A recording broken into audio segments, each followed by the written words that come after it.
The world remembered his creations long before it understood the man. Stone rose where there had been none. Structures twisted into shapes that defied expectation, bending logic into something new, something unsettling. Doors opened where walls should stand. Corridors curved like thoughts unfinished, leading not to destinations, but to confusion itself. And behind it all, there was a mind. Daedalus. His name passed through the cities of Greece like a quiet storm, not shouted, not celebrated with the crude noise of warriors or kings, but whispered, revered, feared. A name spoken with a certain hesitation, as though those who uttered it understood that brilliance of such magnitude was never without cost. He was not born into legend. He built himself into it. From an early age, Daedalus saw the world not as it was, but as it could be reshaped. Where others saw stone, he saw structure. Where others saw wood, he saw motion. Where others accepted the limitations of nature, he questioned them, tested them, bent them, piece by piece, toward his will. Tools were not objects in his hands. They were extensions of thought. And thought was limitless. In the quiet of his workshop, far from the distractions of ordinary life, he worked tirelessly. The scent of carved wood and heated metal filled the air, mingling with the low murmur of calculation. His fingers moved with precision, shaping, adjusting, refining. Every piece he created was a solution to a problem only he could fully perceive. He did not create for beauty. He created for mastery. And mastery, once tasted, is a hunger that does not fade. As the years passed, his reputation grew. Kings sought him. Nobles paid fortunes for his work. Temples bore his designs, their geometry so precise it seemed almost divine. He crafted statues so lifelike they appeared to breathe, their eyes filled with a strange, unsettling awareness. Some said they would have walked had he not bound them to their pedestals. It was not entirely a joke. There were whispers, always whispers, that Daedalus had come too close to something forbidden, that his creations did not merely imitate life, but challenged it, that his mind, brilliant as it was, had begun to wander into territories even the gods watched carefully. But Daedalus did not listen to whispers. He listened only to possibility, and possibility, to him, was infinite. Yet within that brilliance lay something quieter, something more dangerous. Pride. Not the loud, boastful pride of kings who declared their greatness to the world. No. Daedalus's pride was colder, sharper. It lived in silence, in the certainty that he saw what others could not, that he understood the hidden structure of the world itself, that where others were bound by limitation, he alone could transcend it. And with that certainty a subtle shift. The line between creation and control began to blur. He did not merely build things. He began to shape outcomes. Apprentices came to learn from him, drawn by his reputation, eager to grasp even a fraction of his knowledge. Among them was a boy, bright, observant, quick to understand. Too quick. For a time, Daedalus tolerated him, guided him, watched as the boy's hands mirrored his own, as ideas formed in the young mind with alarming speed. There was something unsettling in it, a reflection, perhaps, or a challenge not yet spoken aloud. The boy began to innovate, to create not just as Daedalus had taught, but beyond it. And for the first time in many years, Daedalus felt something unfamiliar, not admiration, not pride, but threat. It came quietly, not as anger, not as rage, but as a cold realization. That brilliance was no longer his alone, that the world, which had once looked to him as singular, might soon divide its gaze, that the structure he had built, his identity, his legacy, was no longer secure. And so, standing high above the city, where stone met open air, and the sea stretched endlessly below, Daedalus made a choice. A small moment, a single action, but one that would echo far beyond the fall itself.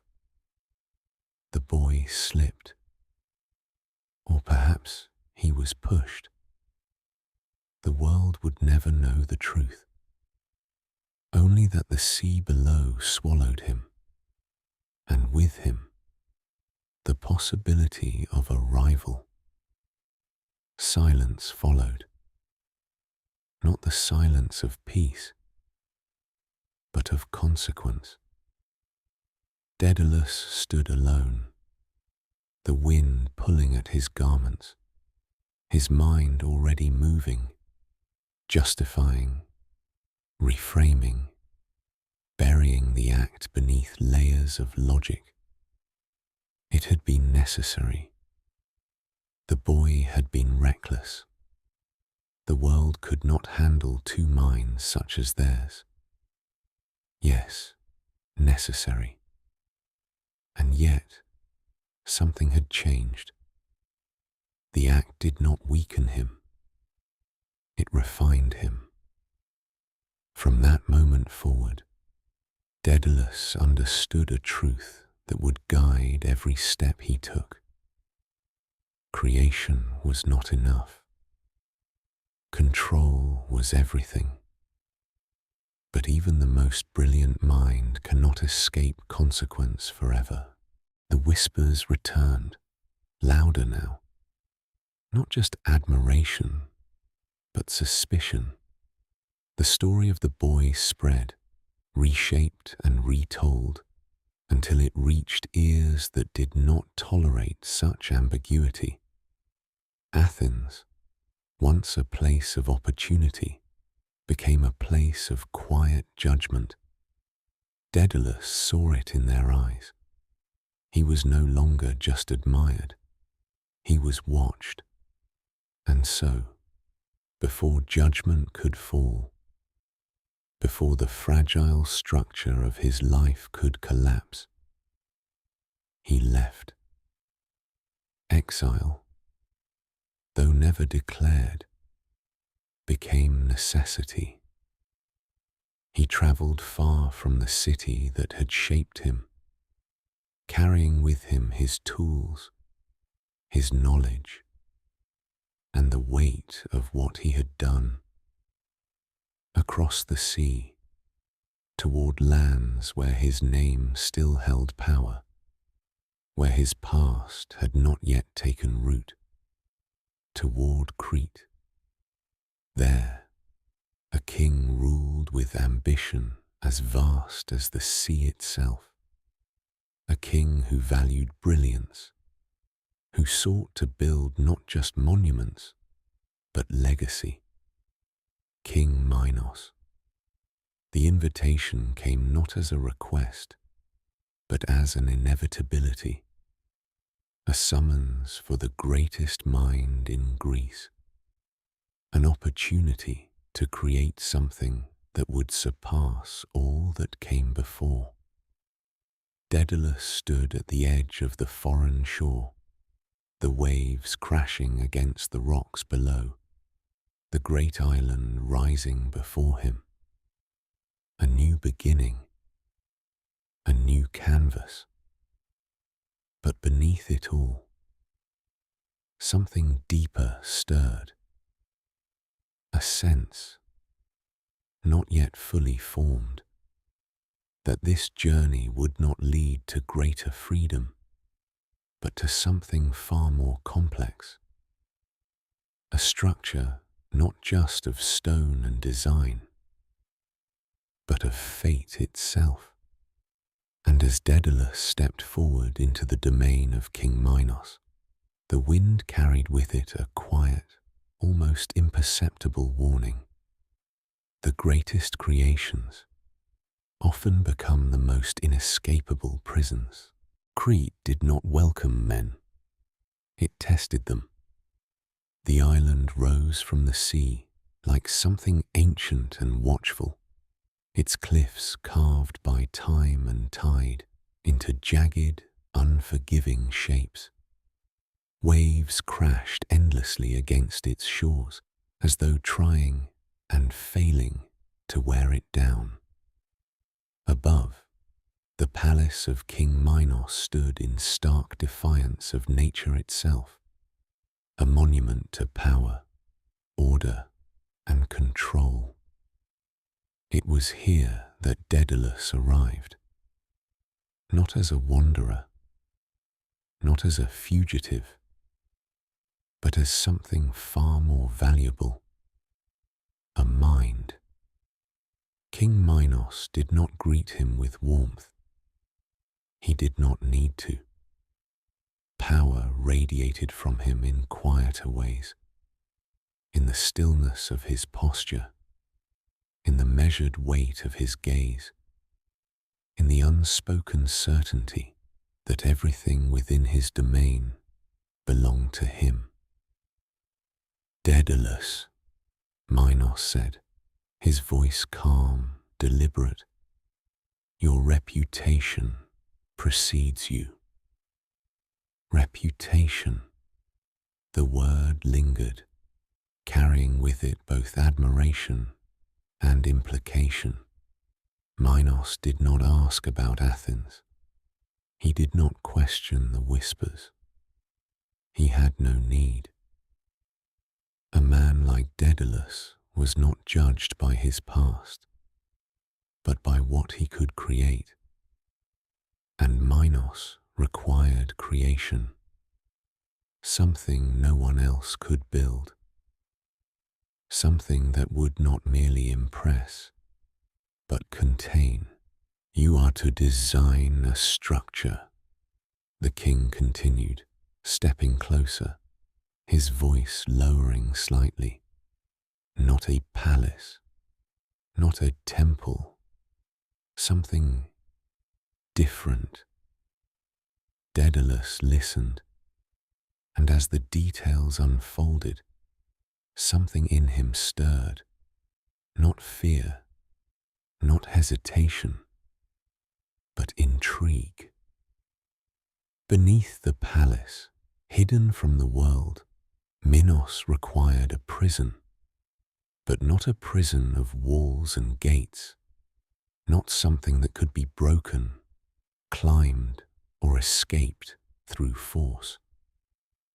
No, he required something absolute, a structure so complex, so disorienting, that escape would become impossible not because of strength, but because of the mind itself, a prison that defeated thought.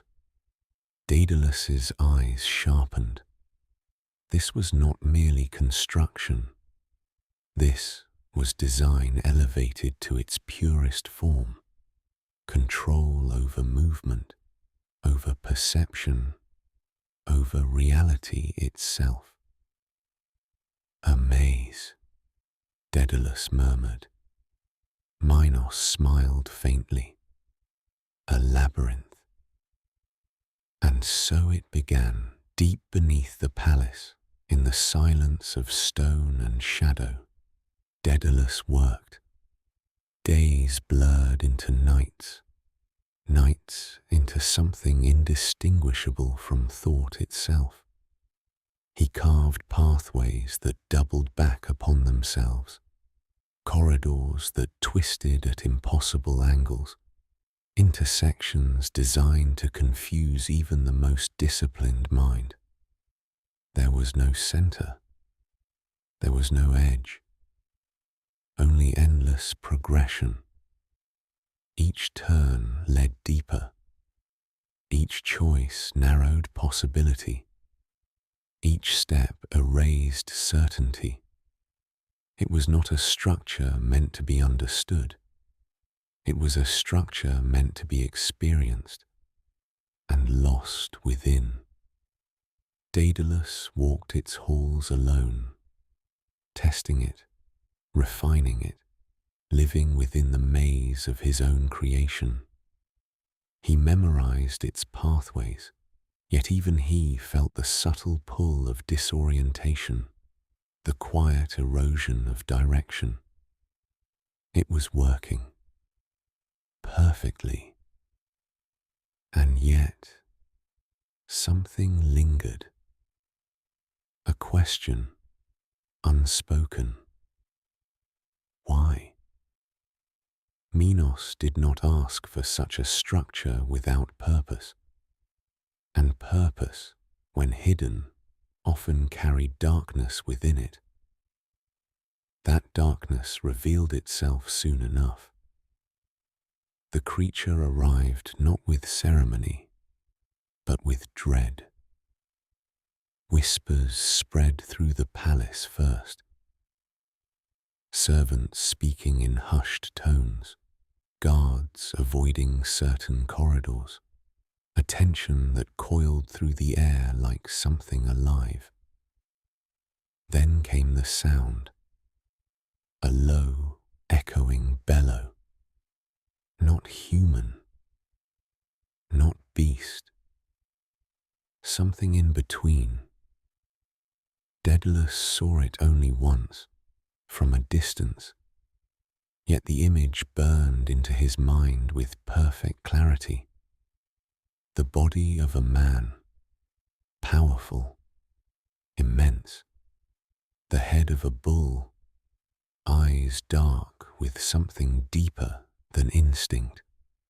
It moved with unnatural force, its presence filling the space around it, pressing against the air itself.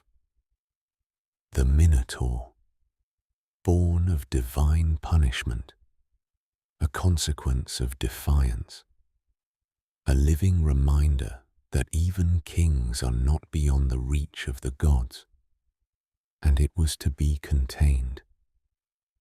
Within the labyrinth, Daedalus understood then. This was not merely architecture, this was complicity. The labyrinth was not a creation of beauty or innovation. It was a cage, a perfect one, designed not just to trap the body, but to erase the possibility of escape entirely. And he had built it. When the Minotaur was released into the depths, Its roar echoed through the corridors, reverberating against the stone, filling every turn, every passage, every dead end.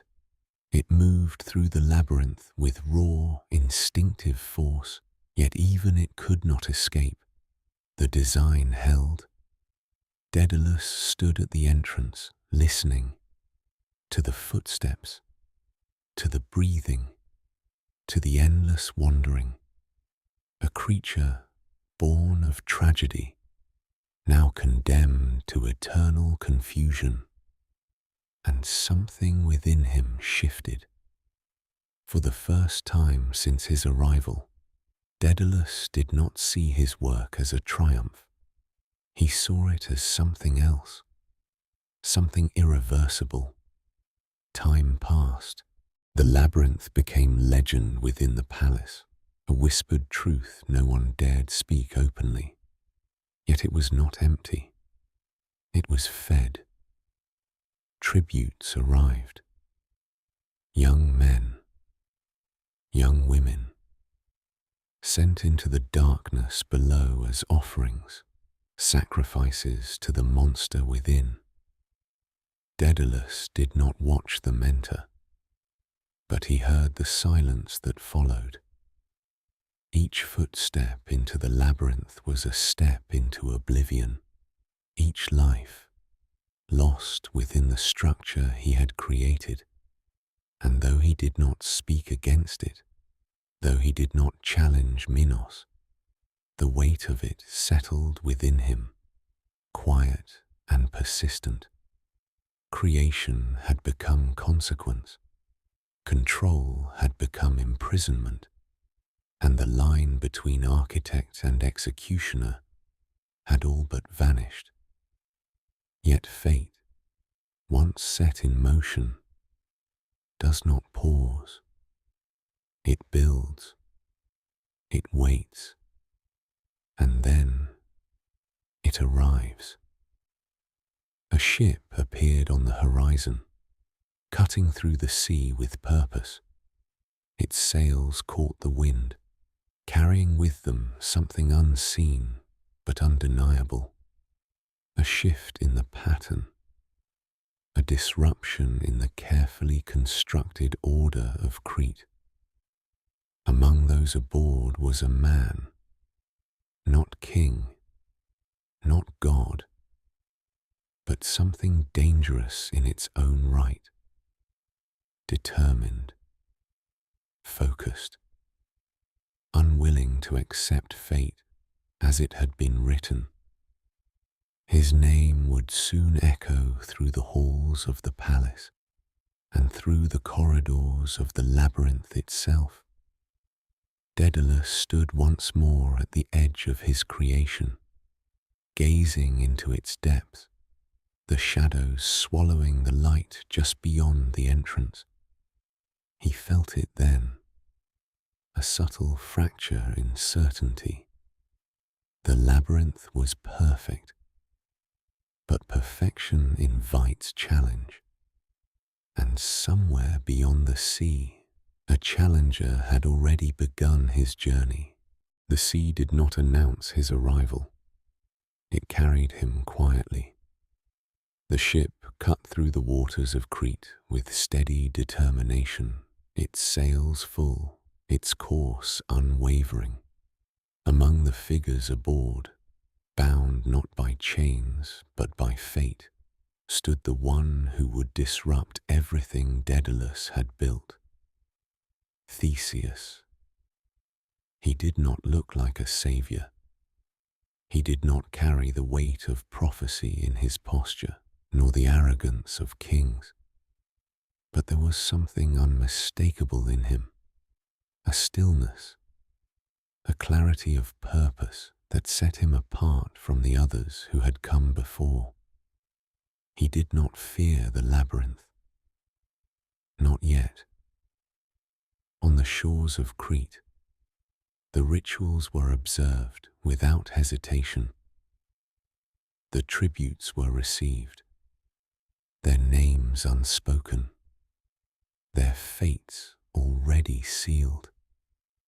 The palace loomed above them, silent and absolute, its walls hiding the truth beneath polished stone and ordered beauty. Daedalus watched from a distance. He had seen this before, many times. The arrival, the procession, the quiet march toward the labyrinth's mouth, and always the same end, disappearance. No return, no resistance that mattered. But something was different this time. He felt it before he understood it. A subtle tension in the air, like the pause before a storm breaks. And then she came. Ariadne, daughter of King Minos. She moved through the palace not with the cold authority of her father, but with something far more dangerous, awareness. Her eyes lingered where others looked away. She listened when silence was expected. And when she saw Theseus, she did not see a sacrifice. She saw possibility. Their meeting was quiet, hidden within the folds of the palace where watchful eyes grew careless. Words were exchanged, low and urgent. A plan began to take shape, not from strength, not from defiance, but from something far more fragile. Hope. But hope alone could not overcome the labyrinth. Ariadne knew this. And so she turned to the only mind capable of challenging it. Daedalus. He felt her presence before she spoke, standing in the dim light of his workshop, the scent of oil and carved wood lingering in the air. She did not waste time. "You built it," she said, her voice steady, though beneath it lay urgency. "You know its paths. You know its design." Daedalus did not turn immediately. "I know its purpose," he replied, "and I intend to break it." Silence settled between them, thick and heavy. To speak further was to step beyond the line he had carefully maintained. To act was something else entirely. "You cannot," he said at last. "It was not built to be broken." Ariadne stepped closer. "Nothing is." The words lingered. Simple, dangerous, true. Daedalus closed his eyes briefly, the labyrinth unfolding in his mind, the endless corridors, the calculated turns, the perfect disorientation. He had created something absolute, but even absolutes have edges, hidden within their own design. "There is one way," he said quietly. Ariadne did not hesitate. "Tell me." And so the thread was conceived.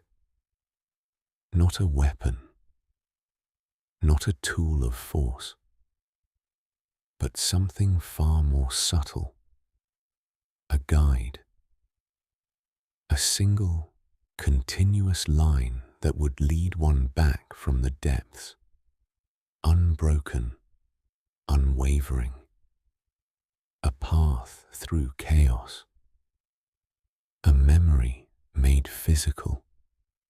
Daedalus placed the spool in her hands, the thread light, unassuming.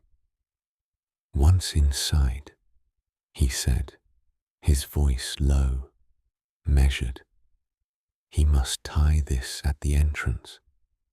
No matter how far he goes, no matter what he faces, he must follow it back. Without it, there is no return. Ariadne nodded, understanding the weight of it. And the Minotaur? Daedalus did not answer immediately, because there was no design for that, no structure, no certainty.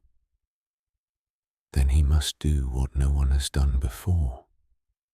That night, the labyrinth opened once more.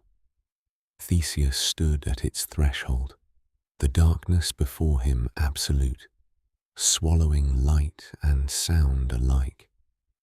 In his hand, the thread.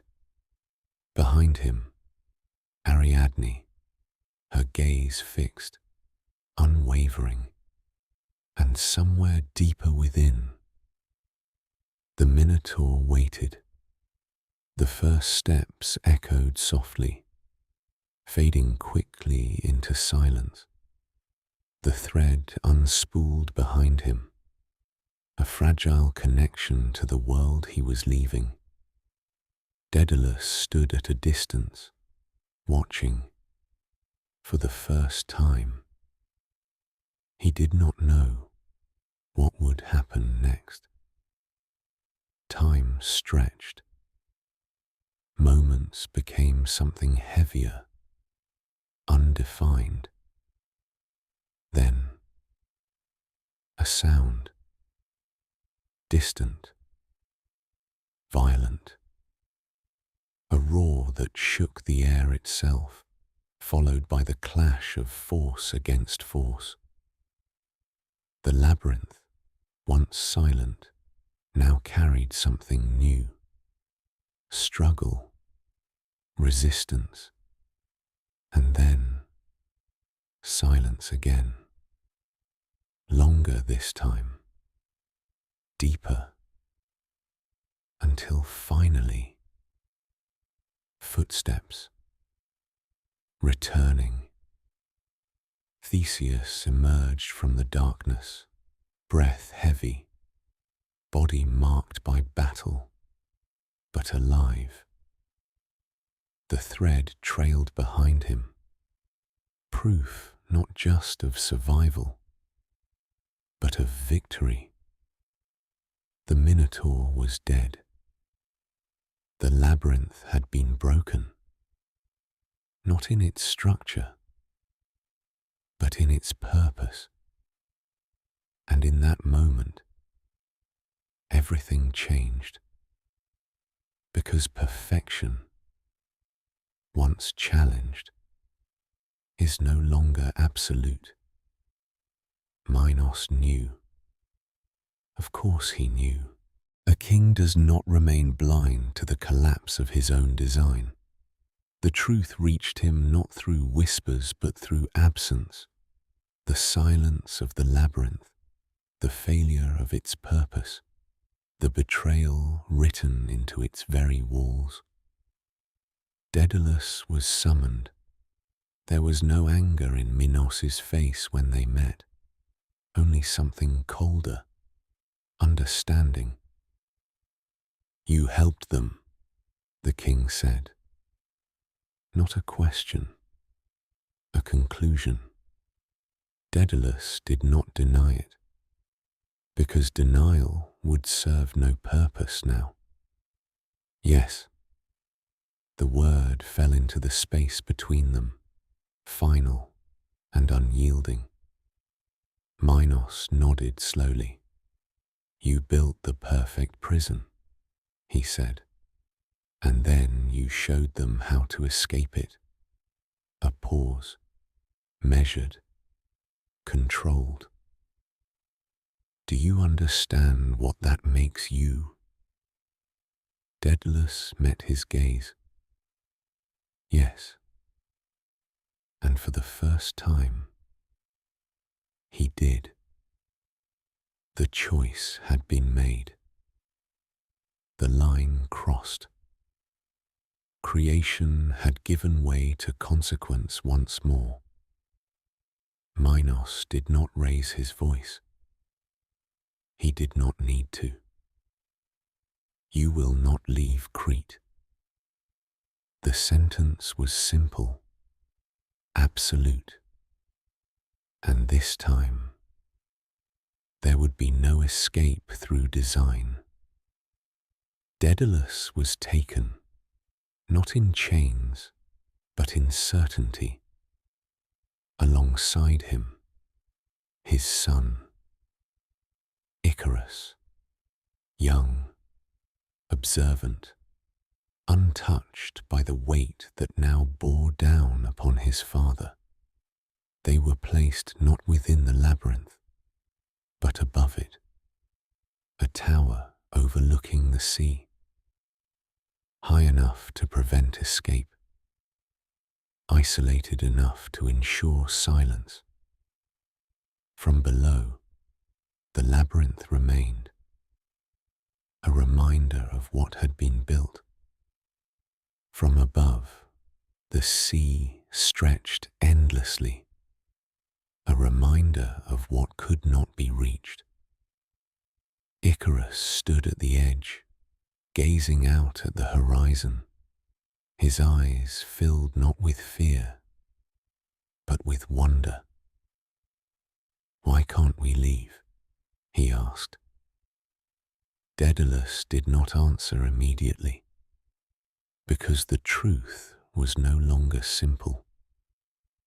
"Because," he said at last, his voice quiet, heavy with something unspoken, "there are some places, once entered, that do not easily let you go." But even as he spoke, his mind was already moving, measuring, calculating, searching. The land was guarded. The sea was watched. Every path closed. Every option removed. The prison was complete, perfect. And yet, Daedalus had built perfection before, and he had already proven that even perfection can be undone. The tower did not feel like a prison at first. It stood high above the island, where the winds moved freely and the horizon stretched without end. From its narrow openings, the sea shimmered beneath the sun, vast and indifferent, untouched by the will of kings. It was a place of height, of air, of distance, and yet it was absolute. The guards below ensured that no ship would carry them away. The cliffs ensured that no path could be carved downward. The doors remained locked, the exits watched, the boundaries clear. Daedalus had been contained, not by ignorance, but by design. And for the first time in many years, he had no immediate solution. Days passed in quiet observation. Icarus moved through the tower with restless curiosity, his youth unburdened by the weight that pressed upon his father. He traced the edges of the walls, peered through the narrow openings, watched the birds that glided effortlessly through the open sky. They came and went as they pleased, unbound, untouched, free. Daedalus noticed it too. Of course he did. At first it was nothing more than observation, the angle of their wings, the rhythm of their movement, the way they leaned into the wind, not resisting it, but becoming part of it. But observation, for Daedalus, never remained simple. It became calculation. He watched how feathers overlapped, how they caught the air, how lift was not force, but balance. He noted the subtle adjustments, the invisible currents that guided their flight. And slowly, a thought began to take shape, not fully formed, not yet possible, but present. The sky, the only path left unguarded, the only direction Minos could not control. It was madness. It had to be. Man was not meant to fly. The earth was his domain. The sea, a barrier. The sky, forbidden. And yet, Daedalus had never accepted what was meant. He turned away from the window, his mind already moving, faster now, sharper. The tower, once a prison, became something else entirely. A workshop, a place of creation. If escape could not be found, it would be built. The first feathers were small, insignificant, fallen from the birds that passed near the tower, carried by the wind, caught in the edges of stone. Icarus gathered them at first without purpose, drawn to their lightness, their delicate structure. "Look," he said once, holding one up to the light. "It moves with the air." Daedalus took it from him, turning it slowly between his fingers. Yes, it did. And that was the beginning. More feathers followed, collected, sorted, studied. Small ones, large ones, each with its place, its purpose. Daedalus worked in silence, binding them together, testing their strength, their flexibility. Softened by heat became his tool, his means of shaping and holding. At first the forms were crude. They failed, collapsed, broke under their own weight. But failure, to Daedalus, was never an end. It was instruction. Each mistake refined the next attempt. Each weakness revealed a solution. And slowly, piece by piece, the structure began to take form. Not as imitation, but as understanding. Wings, not of flesh, not of bone, but of thought. Icarus watched it all with growing fascination. "Will they work?" he asked. Daedalus did not answer immediately, because the question was not simple. "They must," he said at last. And in those words, there was something more than certainty. There was need. The wings grew larger, stronger. Each feather placed with intent, each line shaped to catch the air just as the birds had shown him. The wax held them together, fragile yet firm, a balance between structure and flexibility. days turned into something else entirely.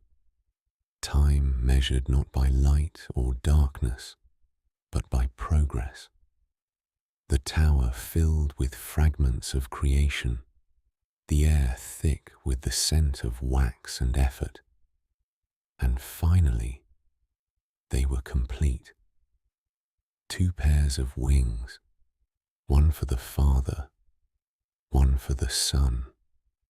Daedalus stood before them, silent, his eyes tracing every line, every connection. This was no mere invention. It was defiance, not against Minos, not even against imprisonment, but against the very limits imposed upon man. Icarus stepped closer, his expression lit with something unrestrained. "Can we really fly?" Daedalus turned to him, and for the first time, there was hesitation, because this was no longer theory, no longer design. This was reality, and reality carries consequence. He placed the wings upon Icarus's shoulders, fastening them carefully, ensuring every connection held firm. The boy stood still, his breathing quickening, his eyes fixed on the open sky beyond the tower. Daedalus moved to his own wings, securing them with practiced precision. He flexed them slightly, feeling the resistance of air, the subtle pull of gravity washing back. It would work. It had to.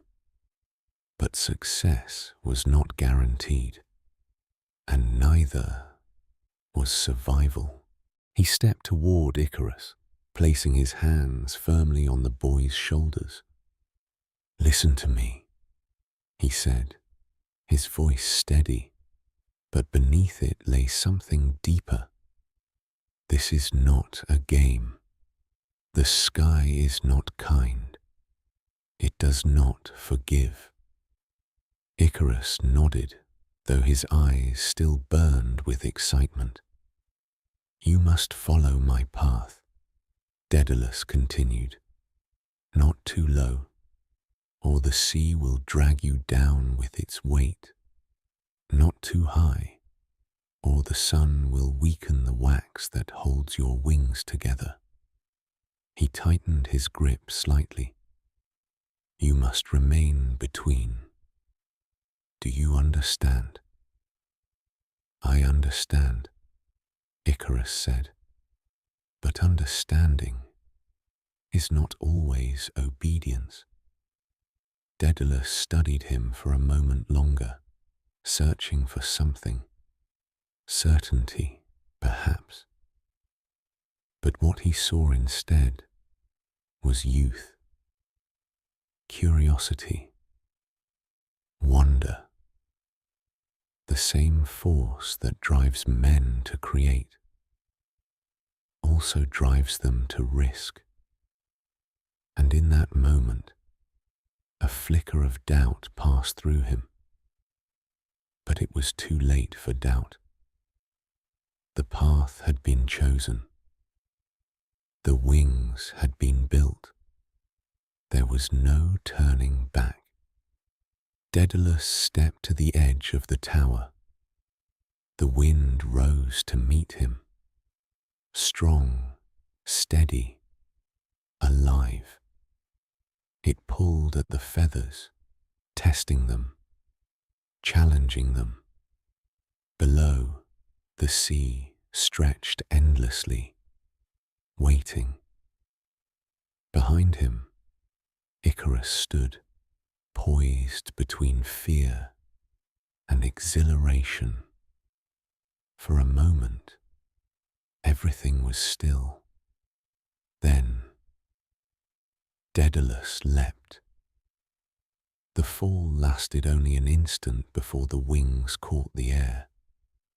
A sudden lift, a resistance, a shift, and then flight, not falling, not drifting, but rising. The wind moved beneath him, around him, through him, carrying him forward with a force both powerful and precise. He adjusted, instinct and calculation merging into something new, something alive. He turned slightly and saw Icarus follow. The boy's laughter broke through the air, clear and bright, echoing against the vastness of the sky.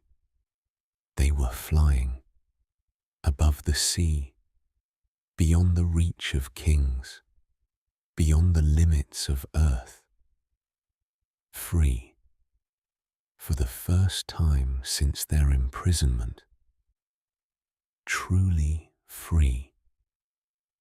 Daedalus allowed himself a single moment to feel it, the triumph, the impossibility made real.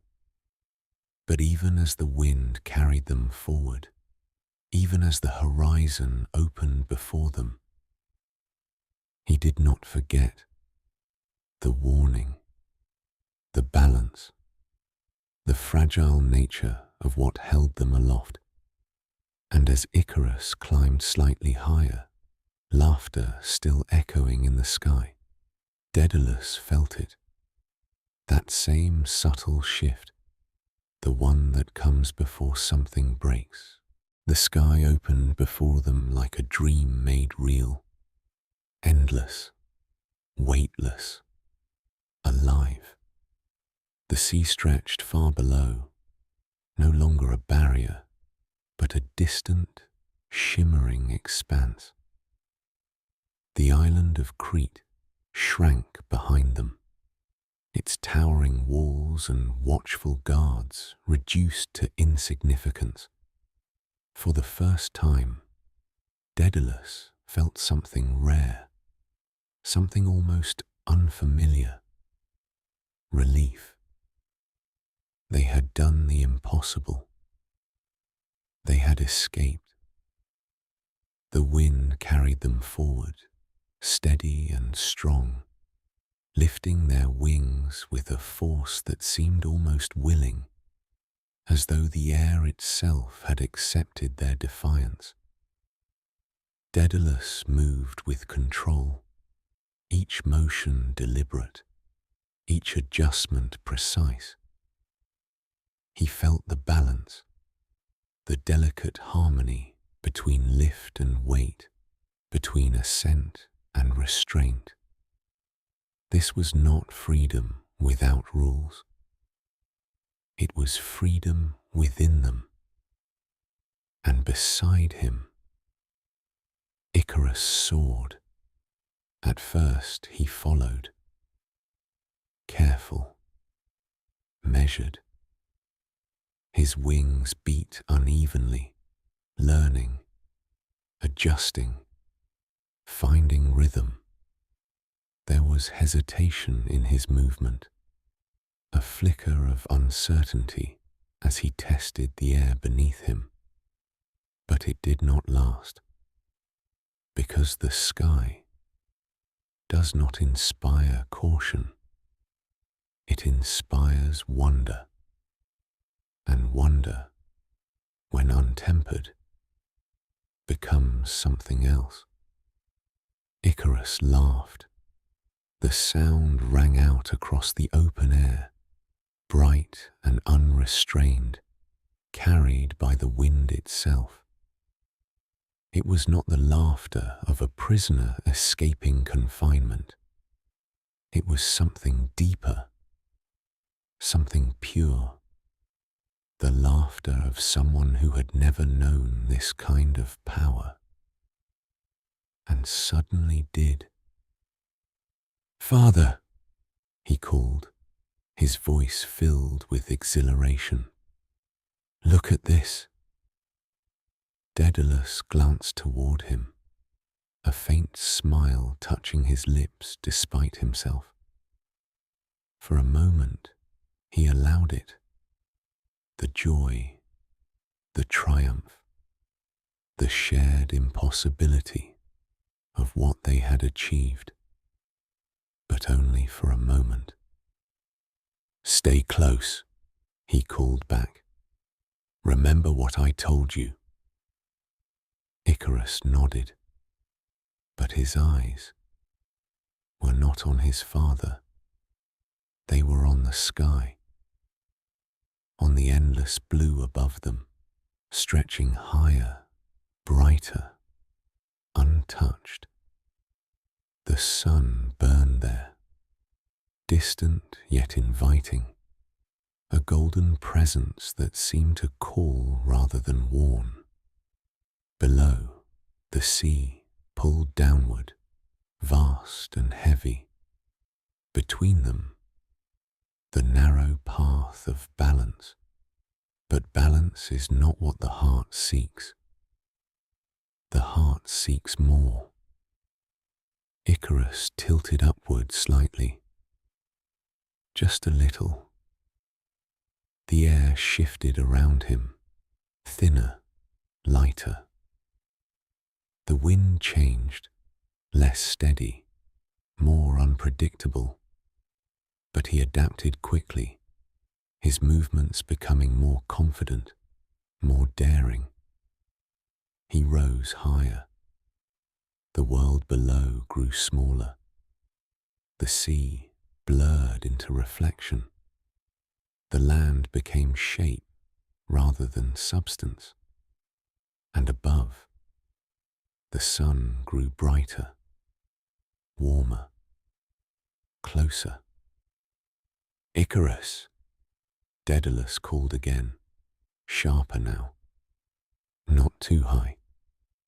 The words carried through the wind, but they did not land with the weight they once held, because something had changed. The boy who had stood in the tower, who had listened, who had nodded in understanding, was no longer the same. This Icarus, suspended between earth and sky, felt something greater than fear. He felt invincible. The wings held, the air obeyed, the sky welcomed him. Why stop? Why remain in the middle, in the space between extremes, when above him lay something more? More light, more height, more freedom. He climbed again, higher. The heat touched him first as a whisper, a subtle warmth against his skin. Not unpleasant, not yet dangerous, just different. The feathers trembled slightly, the wax softening ever so faintly under the growing intensity of the sun.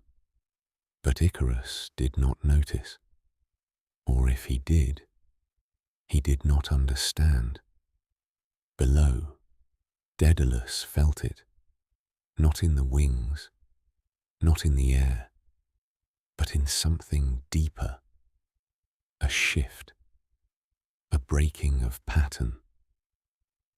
"Icarus!" This time, the call was not instruction, it was warning. "Come down, you're too high." The words cut through the sky, sharp, urgent, but Icarus only laughed again.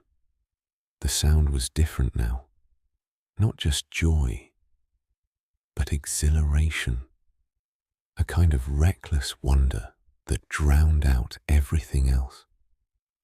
The sun filled his vision, golden and radiant, its light wrapping around him, pulling him closer.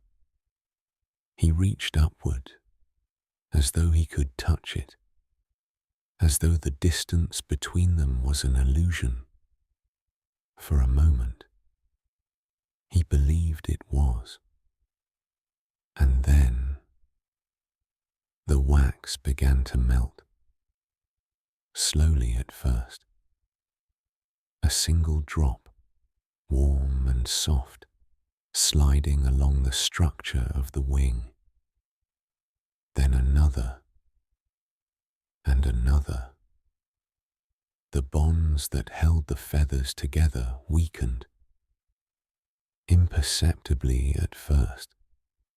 Then all at once, the wing shifted, just slightly, but enough. Icarus felt it then. The change, the instability. His movement faltered, the rhythm breaking, the balance lost.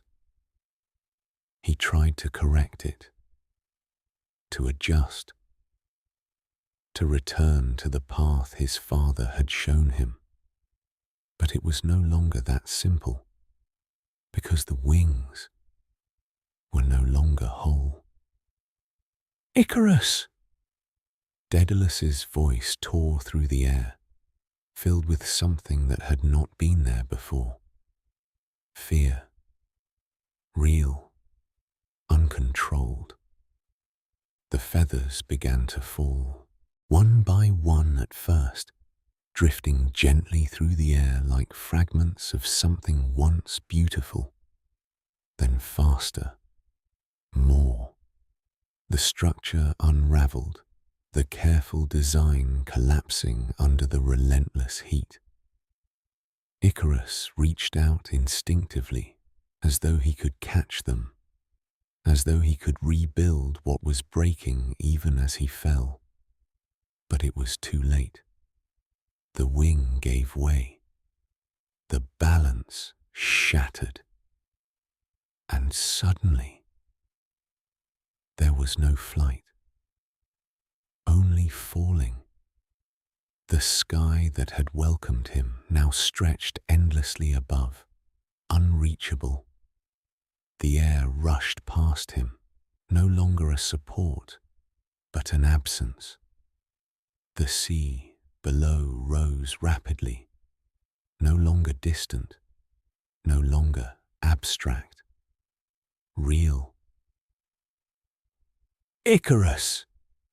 Daedalus dove after him, wings cutting through the air with desperate force. But he was too far, too late. The distance between them, once filled with laughter and light, now stretched into something unbridgeable. Icarus fell, not screaming, not resisting, just. The sun still burned above him, indifferent. The sea rushed upward, vast and unyielding, and for a single moment, just one, his expression changed from wonder to understanding, then impact. The water closed over him in an instant, swallowing him whole, erasing the motion, the fall, the flight. The surface stilled, broken only by the scattered feathers drifting downward like silent witnesses. Daedalus reached the place moments later. Too late. Always too late. He hovered above the water, his wings trembling, his breath uneven, his eyes searching the surface as though it might return what it had taken. But the sea does not return. Icarus. The name fell into the silence, carried away by the wind, unanswered. The sky remained vast. The sun still burned. The wings still held, But everything had changed, because the cost of flight had finally been paid. The sky did not change. It remained vast, endless, unmoved by what it had taken. Daedalus hovered above the sea, his wings still cutting through the air with mechanical precision, each movement controlled, deliberate, everything he had always been. And yet, beneath that control, something had fractured. The world below was silent. The ripples had faded. The place where Icarus had fallen was now indistinguishable from the rest of the endless water, as though the moment itself had been erased. No trace, no sign, only the quiet, indifferent surface of the sea stretching in all directions. Daedalus did not move at first. He could not, because to move forward was to leave that place behind, and to leave it behind was to accept what had happened.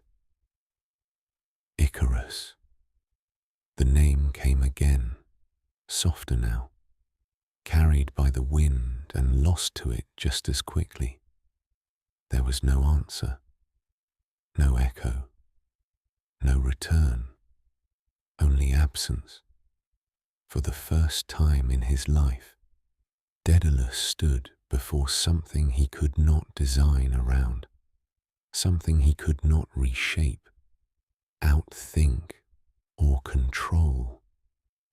Loss. It did not follow logic. It did not respond to precision. It simply remained. Slowly, his wings shifted, not with purpose, but with necessity. The body continues, even when the mind resists. The air still held him. The sun still burned above. And somewhere beyond the horizon, there was land. He turned away, not because he wished to, but because he had to.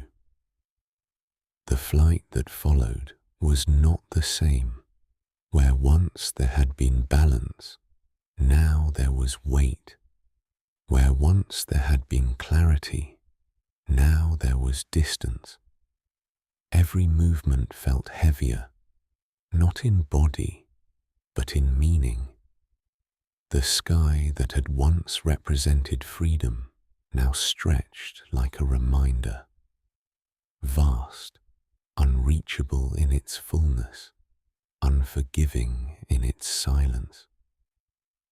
He flew lower this time, closer to the sea, closer to the limits he had once warned against, but not too low, never too low, because even now he remembered. The shore appeared slowly, rising from the horizon like something uncertain. Rock, sand, earth, solid, real. He descended with care, the wings carrying him down until his feet touched the ground once more. The moment his weight returned to the earth, something ended. The wings, still attached, still intact, felt different now. Not triumph, not innovation, but reminder. He removed them slowly, his hands steady despite the storm within. The feathers caught the light, the wax still holding, the structure flawless, perfect. They had worked exactly as intended, and still they had failed. Daedalus stood alone on the shore, the sea before him, the sky above, and for the first time he allowed himself to feel it fully. Not just grief, but understanding. His mind moved, as it always had, tracing the path backward, examining each choice, each decision, each moment that had led here. The tower, the wings, the warnings, the flight, the ascent, the fall. It had all been correct. Every calculation, every design, and yet there was something he had not accounted for, something no structure could contain. Human desire, the need to go further, higher, beyond what is safe, beyond what is wise.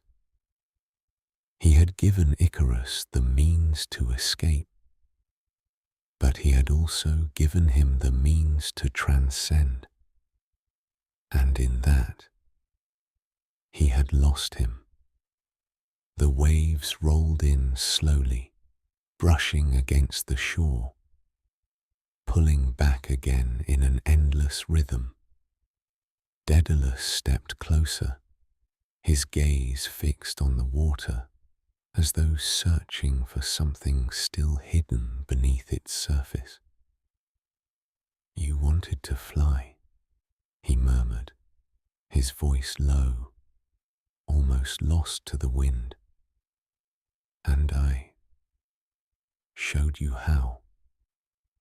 A pause, long, heavy. "But I did not teach you how to stop." The truth settled into him, not as revelation, but as something deeper, something that had always been there, waiting.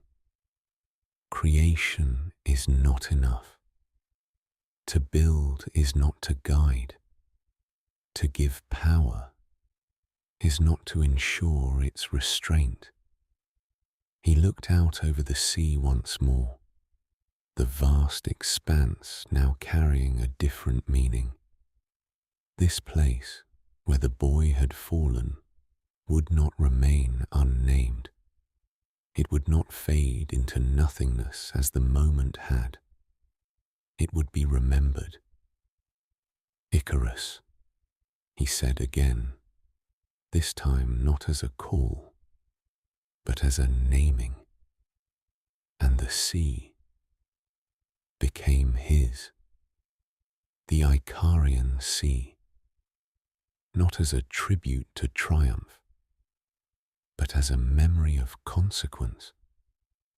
Time passed, not measured in days or nights, but in movement. Daedalus continued forward, carrying with him his tools, his knowledge, and something new. Wait. He built again. Of course he did. It was his nature. Structures rose where he went. Designs took shape. His genius did not fade, did not diminish. Kings still sought him. Cities still admired him. His name continued to spread, carried by the same whispers that had once defined him. But something had changed. Subtly, permanently. His creations were different now. Not in skill, but in intent. There was restraint where once there had been only ambition, consideration where once there had been only possibility. Because he understood now. Every creation carries consequence. Every innovation, a risk. Every ascent, the potential for a fall. And the higher one reaches, the greater that fall becomes.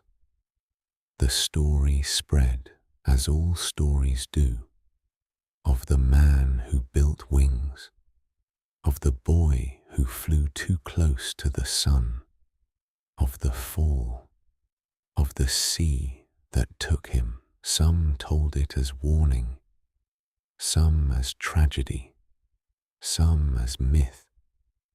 But beneath it all, it was truth, not of gods, not of monsters, but of something far more human, the desire to rise, to go beyond, to touch what is just out of reach, and the cost of not knowing when to stop.